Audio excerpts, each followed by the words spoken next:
तो friends gate 2011 का मैं क्वेश्चन लेकर आया हूँ और ये जो है आइसेंट्रोपिक फ्लो का क्वेश्चन है नोज़ल में से। और इस टाइप के क्वेश्चंस में सबसे पहले आपको ये देखना है कि इस सेक्शन में और इस सेक्शन में जो गिवन वैल्यूज़ है वो कितनी है, ये आपको देखना है इनलेट पर और आउटलेट पर। और फिर सबसे पहले ए क्वेश्चन में आना है और फिर बी क्वेश्चन में जाना है कि पूछा क्या है। तो ये आपकी अप्रोच रहेगी। तो सबसे पहले हम देख लेंगे कि जो ए क्वेश्चन में वो पूछा क्या है। यहाँ पर डेंसिटी की वैल्यू पूछी है ρ2 की, क्योंकि इसमें है the density of air in kg per metre cube at nozzle exit. ठीक है ना।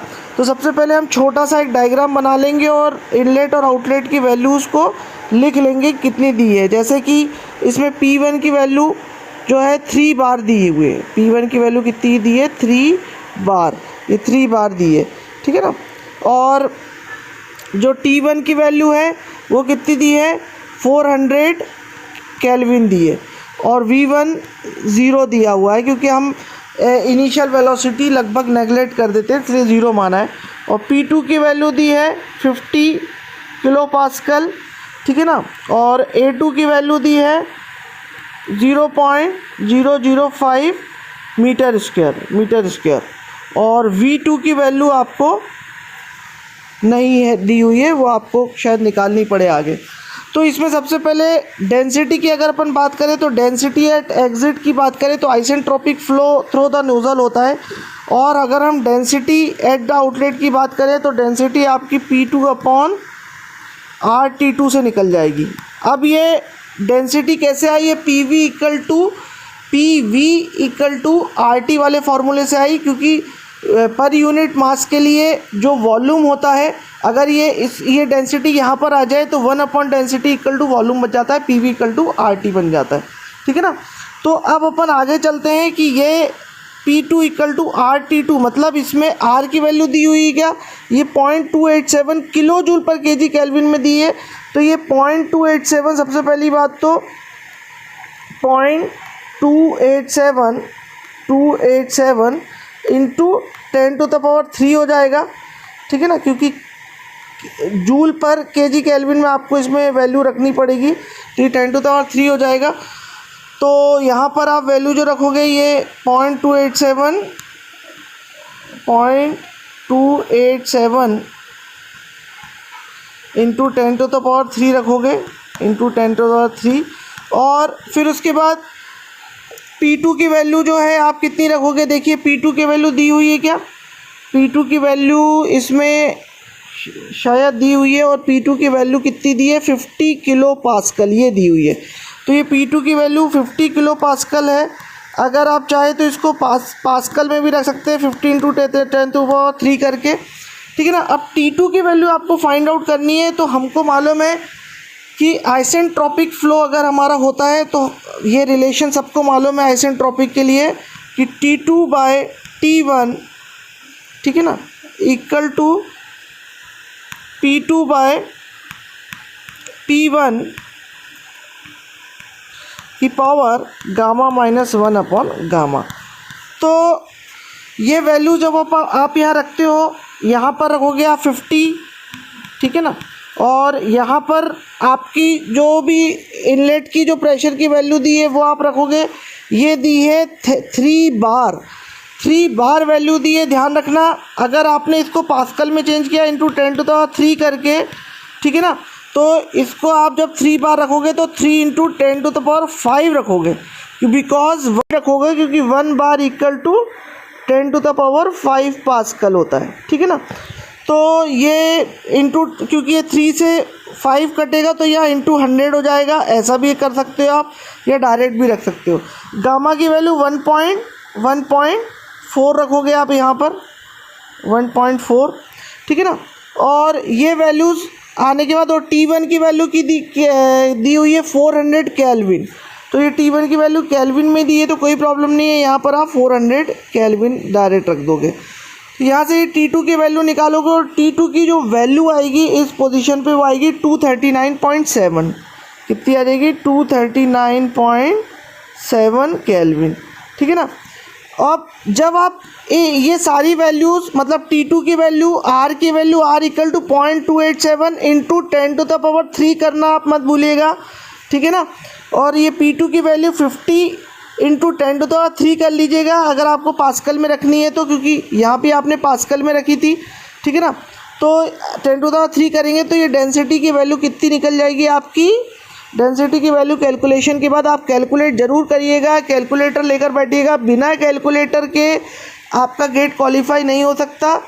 कैलकुलेटर से आपको कैलकुलेट करना है, साथ साथ में ये एक्यूरेसी का एग्ज़ाम है और स्पीड का एग्ज़ाम है। तो आपकी ये वैल्यू जो आ गई 0.726 आ गई, 66, तो ये 0.727 ये आपका आंसर आ गया। अब मैं इसका बी पार्ट करूँगा फ्रेंड्स, ठीक है, तो जस्ट वेट। तो फ्रेंड्स अब मैं इसका बी पार्ट करूँगा और बी पार्ट में जो है क्या पूछा गया आप देखिए कि बी पार्ट में the mass flow rate of air through nozzle in kg/सेकेंड, मतलब यहाँ पर मास फ्लो रेट की वैल्यू पूछी गई है kg/सेकेंड में। तो सीधी सी बात है कि मास फ्लो रेट आप कैसे निकाल सकते हो, m equal to mass equal to density into volume होता है, ध्यान रखिएगा। और जब कोई भी चीज़ फ्लो होती है तो वॉल्यूम हो जाता है एरिया इंटू लेंथ, बट इस केस में जब फ्लो होती है कोई भी चीज़ गैस वगैरह तो एरिया इंटू वेलोसिटी हो जाती है, ठीक है ना, लेंथ पर सेकंड हो जाती है। तो ये एरिया मीटर स्क्वायर और ये मीटर पर सेकंड और मीटर क्यूब पर सेकंड में आपका ये वॉल्यूम के फॉर्म में आ जाता है, क्योंकि ये मीटर क्यूब पर सेकंड होता है जब फ्लो की बात होती है। तो ऐसे आप निकाल सकते हो। तो इसमें डेंसिटी तो आपने अभी निकाल ली ρ2 की वैल्यू, जो फर्स्ट आंसर जो आपका 0.727 आया था। एरिया की वैल्यू दी हुई है क्या, हाँ, exit area, the nozzle of exit is 0.05 metre square दिया हुआ है, ठीक है ना। तो आपको वेलोसिटी की वैल्यू दी हुई है क्या, नहीं, वेलोसिटी की वैल्यू इसमें कहीं भी नहीं दी हुई है। तो आपको मेनली वेलोसिटी की वैल्यू निकालनी है और हम स्टेडी फ्लो एनर्जी इक्वेशन लगाएंगे, जो हम बहुत पहले से ही फर्स्ट ईयर से ही थर्मोडायनेमिक्स इंजीनियरिंग के फर्स्ट ईयर से ही थर्मोडायनेमिक्स में जो BME आता है उससे हम स्टेडी फ्लो एनर्जी इक्वेशन लगा कर देख ही रहे हैं, ठीक है ना। तो ये पूरी जो इक्वेशन है इसमें से V2 की वैल्यू आपको निकल आएगी √2H1 माइनस H2। देखिए ये एंथैल्पीज़ के फॉर्म में आ गया है, लेकिन एंथैल्पीज़ कहीं भी नहीं दी हुई है, तो इसलिए हमको इसको CpT1 और CpT2 के फॉर्म में रखना पड़ेगा, CpT2। तो ये जो फाइनली V2 की वैल्यू आ जाएगी आप देखिए, और तो ये आ जाएगी CpT1 माइनस T2। अब ये CpT1 माइनस T2 ये वैल्यूज़ आ गई। अब तो बच्चों आपकी इक्वेशन क्या आ गई थी, V2 equal to 2H1 minus H2 और √2 CpT1 माइनस T2। अब ये जो Cp की वैल्यू है ये आपको याद हो तो ठीक है, नहीं तो दो इक्वेशंस होती है जो आपको याद रखनी है, Cp minus Cv equal to R और Cp/Cv इक्वल टू गामा। तो इन दो इक्वेशन से आप जो है Cp की वैल्यू निकाल सकते हो। Cp की वैल्यू आ जाएगी γ/γ-1। अब यहाँ पर V2 की वैल्यू आप इजीली फाइंड आउट कर सकते हो, और V2 की वैल्यू में गामा की जगह 1.4 रखोगे। R हमेशा ध्यान रखना, R इसमें 0.287 दिया है किलो जूल पर kg केल्विन में, तो इसलिए आपको इसको इंटू 10⁻³ करना है, क्योंकि जूल पर kg केल्विन में आपको रखना है। और T1 की वैल्यू दी है 400, ठीक है ना, इनलेट पर 400 दी है वैल्यू, और T2 की जो वैल्यू आपने निकाली थी वो 239 दी है। तो 400 माइनस 239.7, तो ये आपने इसका अंडर रूट करके जो है V2 की वैल्यू निकाल ली। अब आप जो है ये मास जो आपने अभी लिखा था फॉर्मूला थोड़ी देर पहले, ρ2a और V2, तो V2 की वैल्यू आपकी जो आई है अभी मैं आपको बता देता हूँ, ये आई है 567.4 और A की वैल्यू जो है वो ये रखी हुई है 0.005। ρ2 की वैल्यू अपन ने ये निकाल ली थी 0.727।